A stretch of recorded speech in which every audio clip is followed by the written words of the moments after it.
Welcome to your property. आज हम एक सुपर इम्पॉर्टेंट प्रैक्टिकल कंसेप्ट समझेंगे, प्राइवेट प्लेसमेंट। ये समझना ज़रूरी है कि कंपनी कैसे लिमिटेड लोगों को शेयर्स ऑफर करती है बिना पब्लिक इशू के, और अगर रूल्स ब्रेक होते हैं तो क्या कॉन्सिक्वेंसेस होते हैं। तो चलिए सेक्शन 42 को समझना शुरू करते हैं। सेक्शन 42 का सबसेक्शन 1 कहता है कि कंपनी प्राइवेट प्लेसमेंट के थ्रू सिक्योरिटीज इशू कर सकती है, लेकिन ये तभी वैलिड होगा जब पूरे सेक्शन के रूल्स फॉलो करे गए हों। सबसेक्शन 2 कहता है कि प्राइवेट प्लेसमेंट सिर्फ एक सिलेक्ट ग्रुप ऑफ पर्सन्स को ही किया जा सकता है जिन्हें बोर्ड आइडेंटिफाई करता है।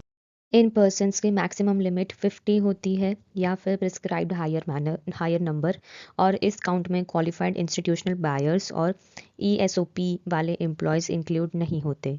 इसका मतलब ये है कि प्राइवेट प्लेसमेंट लिमिटेड लोगों के लिए होता है, पब्लिक के लिए नहीं होता है।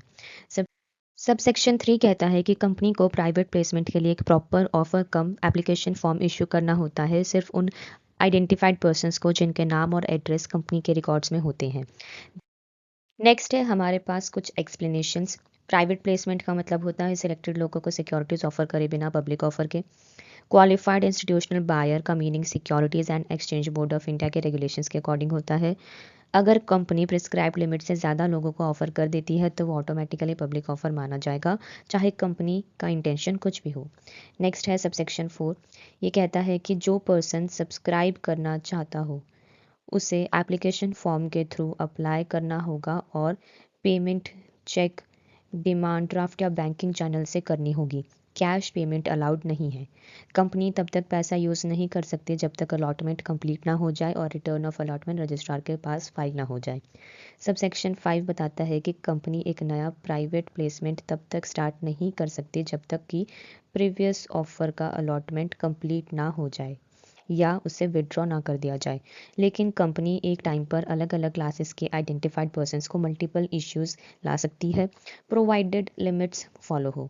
नेक्स्ट है सबसेक्शन 6। कंपनी को एप्लीकेशन मनी रिसीव होने के 60 डेज के अंदर अलॉटमेंट करना होता है। अगर अलॉटमेंट नहीं होता तो 15 डेज के अंदर पैसा रिफंड करना होता है। अगर रिफंड भी नहीं होता तो कंपनी को 12% पर एनम इंटरेस्ट के साथ पैसा वापस करना पड़ेगा। एप्लीकेशन मनी एक सेपरेट बैंक अकाउंट में रखा जाता है, उसे सिर्फ अलॉटमेंट या रिफंड के लिए यूज़ किया जाता है। सबसेक्शन 7 बताता है कि प्राइवेट प्लेसमेंट का सबसे इम्पॉर्टेंट रूल ये है कि कंपनी इसके लिए पब्लिक एडवर्टाइजमेंट या फिर मार्केटिंग नहीं कर सकती। इसका मतलब ये है कि सोशल मीडिया, एजेंट्स या पब्लिक चैनल्स के थ्रू प्रमोशन कम्प्लीटली प्रोहिबिटेड है।